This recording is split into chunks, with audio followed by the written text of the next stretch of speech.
Ibana, baada ya ukimya wa muda mrefu tangu pale tulipoingia mwezi mtukufu wa Ramadhani, baadhi ya wasanii walionekana kuwa kimya na wengine kushindwa hata kuposti picha katika peji zao za kijamii, haswa kwa Zuchu, ukipenda muite sukari ya Diamond Platnumz.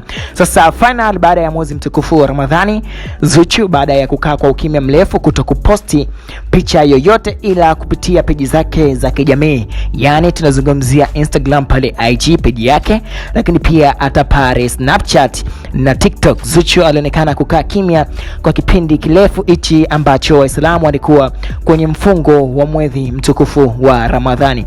Sasa hizo ni picha ambazo Zuchu aliweza kuziposti bwana siku kadhaa zilizopita tangu pale mfungo wa mwezi mtukufu wa Ramadhani ulipomalizika. Ni miongoni mwa picha ambazo zimeonekana kupendwa sana na baadhi ya watu kwenye upande wa comment, kwani Zuchu ameonekana kuvaa kwenye mavazi ya stara kabisa, mavazi ambayo ni yake ya heshima. Sasa watu licha ya kumpongeza Zuchu kwa kupendeza, lakini watu walionekana kumisi posti za Zuchu, yani mashabiki zake walimisi zile picha ambazo Zuchu alizokuwa akiposti, zile photoshoot wiki baada ya wiki. Sasa kwa kipindi cha mwezi mtukufu wa Ramadhani, Zuchu aliweza kusitisha shughuli zake zote, si za kimuziki wala photoshoot, hakuweza kuposti kitu chochote kile. Na si Zuchu tu, bali wasanii wengi tofauti kwa kipindi hichi kilichopita cha mfungo wa Ramadhani waliweza kukaa kimya.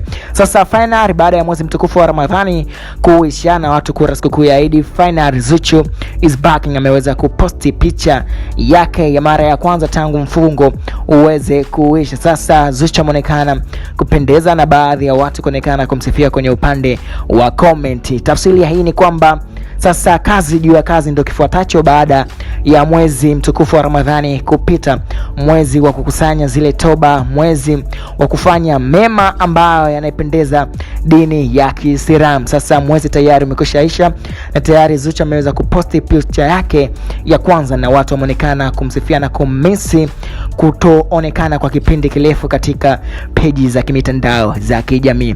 Usisahau kusubscribe katika YouTube channel yetu kama Kings TV. Mpaka pale baadaye, bye bye.